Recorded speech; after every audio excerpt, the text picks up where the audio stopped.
Hallelujah, जय मसीह की, praise the Lord. A very good morning. आज के इस नए दिन के लिए हम परमेश्वर को अपने हृदय से धन्यवाद दें। वचन में जैसे लिखा है कि हम उनकी महिमा के लिए बनाए गए हैं, तो हर दिन हमारे जीवन से परमेश्वर को महिमा मिले। और हमारे जीवन से परमेश्वर को महिमा तब मिलती है जब हम उनकी आज्ञाओं पे चलते हैं, हम उनके आज्ञाकारी बच्चे बनते हैं। तो आइए परमेश्वर की आज्ञाओं को जानें। हम मत्ती की अंजील उसके 5th चैप्टर में जाएंगे और हम वहां पर 43rd to 48th वर्स को पढ़ेंगे, जहां पर यीशु मसीह अपने चेलों को शिक्षाएं दे रहे हैं। और आज हमारे लिए शिक्षाएं हैं क्योंकि हम यीशु मसीह के चेले हैं। और यहाँ पर यीशु मसीह कहते हैं, तुम सुन चुके हो कि कहा गया था कि अपने पड़ोसी से प्रेम रखना और अपने बैरी से बैर। परंतु मैं तुमसे ये कहता हूं कि अपने बैरियों से प्रेम रखो और अपने सताने वालों के लिए प्रार्थना करो। यीशु मसीह पुराने नियम में लय व्यवस्था की पुस्तक में जाएं, वहां पर 19 चैप्टर में 18th वर्स में लिखा है, तुम अपने पड़ोसियों से अपने समान प्रेम रखना। उस आज्ञा की ओर उनका ध्यान करते हैं और कहते हैं कि तुमने ये सीखा और ये परमेश्वर की आज्ञा है जो कि तुम्हें रखनी है। और इसके साथ साथ जो आज्ञा अब वो बोल रहे हैं उसको भी उनको रखने के लिए यीशु मसीह कहते हैं, और वो ये कि तुम जो तुमसे नफरत करते हैं उनसे भी प्रेम रखो और जो तुम्हें सताते हैं उनके लिए तुम प्रार्थना करो।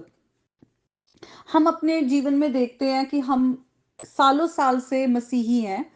मैं खुद एक मसीही फैमिली में पैदा हुई हूँ, क्रिश्चियन फैमिली में।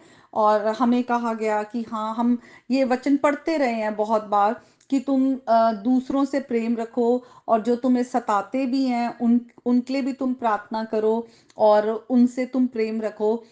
प्रार्थना करना इतना मुश्किल नहीं हुआ, पर प्रेम रखना और उन बातों को भूल जाना बहुत ही मुश्किल लगा मुझे अपने जिंदगी में। अगर मैं अपनी जिंदगी में देखूं, क्योंकि जब कोई हमें प्रेम करता है तो बहुत नेचुरल होता है कि हम भी उनकी तरफ इंक्लाइंड होते हैं, उनकी तरफ हमारा ध्यान जाता है कि वो हमसे प्यार कर रहे हैं तो हमने भी उनसे प्रेम करना है। लेकिन जब कोई हमें लगता है कि कोई हमें प्यार नहीं करता या हमारे से नफरत रखता है, तो बहुत मुश्किल होता है।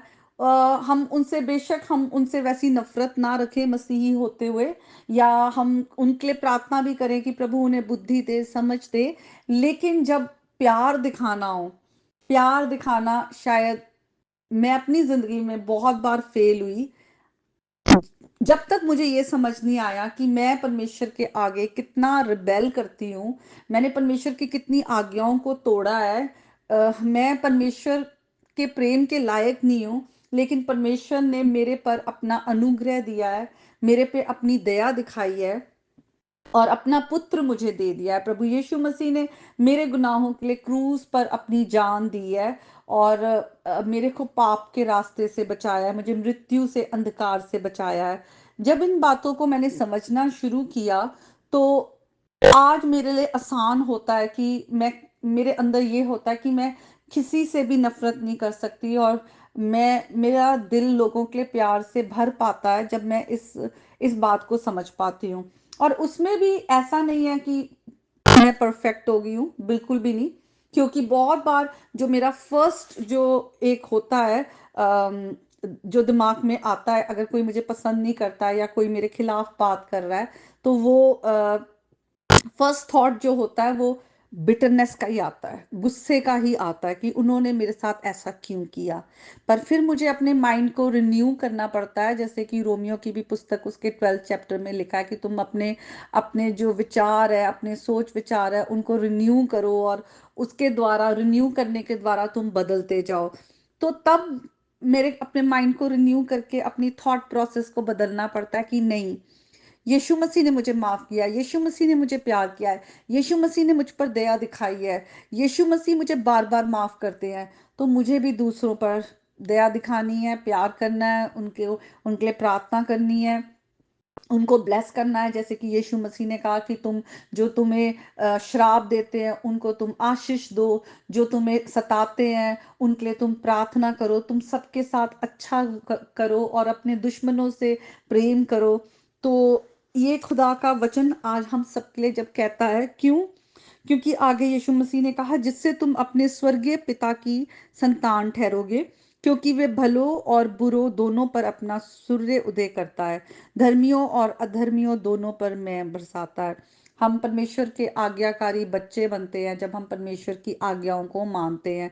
बहुत ज़रूरी है, और शायद मैंने काफ़ी बार आपके साथ ये बात शेयर की है कि हमें प्रार्थना करना चाहिए कि परमेश्वर हमें अपने प्रेम से भर, हमें अपने प्रेम को और ज़्यादा, हम आपकी प्रेम की गहराई को समझ सके, हम एक्सपीरियंस कर पाए, क्योंकि जो हमारे पास होता है हम वही दूसरों को दे पाते हैं। और यहाँ पे जैसे लिखा है कि परमेश्वर ने सब पर अपना ग्रेस दिया है, और जो बारिश होती है, सूर्य उदय होता है, वो सबके लिए होता है। तो परमेश्वर ने, चाहे कोई कोई परमेश्वर से दूर है या नजदीक है, परमेश्वर ने अपना अनुग्रह सब पे दिखाया है। और आगे लिखा है, क्योंकि यदि तुम अपने प्रेम करने वालों से ही प्रेम रखो तो तुम्हारे लिए क्या फल होगा, क्या महसूल लेने वाले भी ऐसा ही नहीं करते। तो यहाँ पर लिखा हुआ है कि हम अलग क्या हैं। आज हम कहते हैं कि हम अंधकार से रोशनी में आ गए हैं, हम खुदा की संतान है यीशु मसीह के द्वारा, आज हमारे अंदर खुदा का आत्मा है। तो हम में क्या फ़र्क है कि अभी भी अगर हम वही पुरानी ज़िंदगी में जैसे जीते थे, प्यार करने वालों से प्यार और नफ़रत करने वालों से नफ़रत करते थे, और उनके लिए हमेशा बुरा सोचते थे कि उन्होंने हमारे साथ ऐसा किया, उनके साथ भी वैसा ही हो, बुरा हो, तो हमारे में क्या फ़र्क। आज हम रोशनी में हैं, आज खुदा ने हमारी बुद्धि खोल दी है, आज खुदा ने हमें अपने पवित्र आत्मा का सामर्थ दिया है, तो हम परमेश्वर के आज्ञाकारी संतान बने। लिखा है, और यदि तुम केवल अपने भाइयों ही को नमस्कार करो तो कौन सा बड़ा काम करते हो, क्या अन्य जाति भी ऐसा नहीं करते। इसलिए तुम सिद्ध बनो जैसे तुम्हारा स्वर्गीय पिता सिद्ध है। वचन में बोला गया है किस तरह से कि हम सिद्ध बने, क्योंकि हमारे जो स्वर्गीय पिता है वो सिद्ध है। यीशु मसीह के जैसे हमें बनते जाना है, क्योंकि यीशु मसीह ही परफेक्ट हैं, जिन्होंने खुदा की आज्ञाओं को रखा, और वो प्रभु के आगे, अपने पिता के आगे उन्होंने अपने आप को पूरी तरह से सबमिट कर दिया। तो आज जब हम यीशु मसीह में नई सृष्टि हैं, उनका जीवन हमारे अंदर है, तो हम यीशु मसीह की धार्मिकता में बढ़ते हुए हम सिद्धता की ओर बढ़ते जाएं, पवित्र होते जाएं हर दिन। खुदा का आत्मा हमारे अंदर, वो सेंक्टिफिकेशन प्रोसेस जो हमारी सफाई कर रहा है, धीरे धीरे हमारे जीवन से हर गंदगी को निकालता जा रहा है। तो हम अपने आप को परमेश्वर के हाथों में सौंपे, अपने शरीर के अंगों को परमेश्वर के हाथों में सौंपे, परमेश्वर के आज्ञाकारी बच्चे बनते हुए। तो आज के वचन के द्वारा परमेश्वर आप सबको बहुत आशीष दे। आइए हम मिलकर एक गीत को गाएंगे, नेकी की राहों पे तू चल। हम्म, नेकी की राहों पे तू चल, रब्बा रहेगा तेरे संग, वो तो है तेरे दिल में, हाँ तू क्यों बाहर उसे ढूंढता। नेकी की राहों पे तू चल, रब्बा रहेगा तेरे संग। रब से मोहब्बत कर, उसकी इबादत कर, उसने ही दी है हमें जिंदगी, उसके करम से, हर वचन से, राहों पे तेरी गिरेगी रोशनी। सबको तू माफ कर, खुद ना इंसाफ कर, उस पे तो हक बस खुदा का ही है।